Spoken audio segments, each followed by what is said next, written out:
Je ne suis pas du tout content. Vous représentez l'équipe nationale du Cameroun. Je m'en fous de qui il y a en face de vous, vous devez faire le job. J'ai pleuré pendant des années, car on manquait des Coupes du Monde, mais je sais quel problème j'avais. Cela ne va pas se passer tant que je serai président. J'ai pris cette présidence pour changer les choses. Personne n'a sa place assurée dans cette équipe. Si vous voulez porter le maillot de cette équipe, vous faites le job.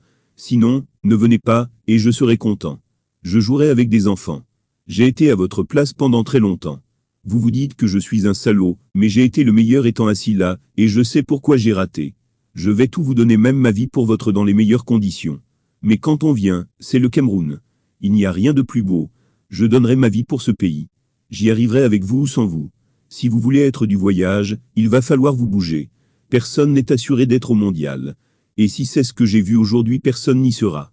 Fermez les guillemets, déclarait violemment Samuel Eto'o après la maigre prestation des Lions indomptables au Burundi en début de mois de juin. En synthèse, ceux qui seront en équipe nationale ne seront que ceux qui ont mérité.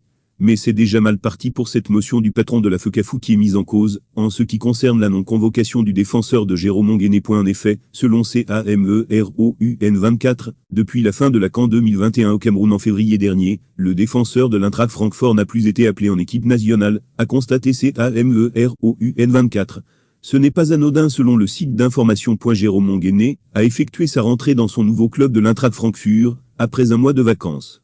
Le défenseur central camerounais a retrouvé son nouveau club ce lundi, pour débuter la pré-saison. Il devra passer des tests de performance et médicaux de tout genre avant de débuter sa première séance d'entraînement. Apprend-on point de ce constat, la piste des blessures n'est donc pas la bonne piste à suivre. Mais nombreuses demandent pourquoi il n'est plus convoqué avec les Lions indomptables. Samuel Eto'o a juré que seuls ceux qui le méritent iront au Qatar. Cependant, des joueurs de qualité à l'instar de Jérôme Onguéné, qui a fait une énorme saison, ont été ignorés.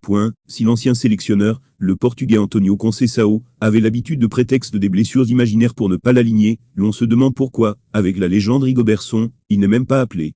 Dans l'entourage du joueur, l'on croit savoir qu'il s'agit d'une affaire de jupons, qui remonte avant l'arrivée de Samuel Eto'o à la FECAFOOT et Rigobertson aux commandes des Lions indomptables.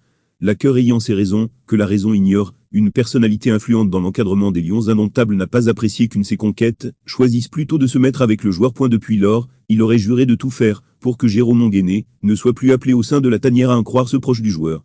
Le Cameroun se voit ainsi privé de bons joueurs qui peuvent valablement défendre les couleurs de l'équipe nationale à cause des problèmes de cœur de certains égoïstes. Et pourtant la charnière centrale de l'Eintracht Francfort, Evan Ndika et Jérôme Onguéné, ferait les bons jours des Lions indomptables. Malheureusement aucun des deux n'est appelé, alors les Lions indomptables, avec une défense vieillissante, en ont besoin. Curieusement, le coach Rigobertson préfère des joueurs comme Olivier Mbezo ou Duplex Tchamba. Quel gâchis! Fermez les guillemets, lit-on sur le site CAMEROUN 24. De quoi braquer de nouveau les feux des critiques sur la FECAFOOT.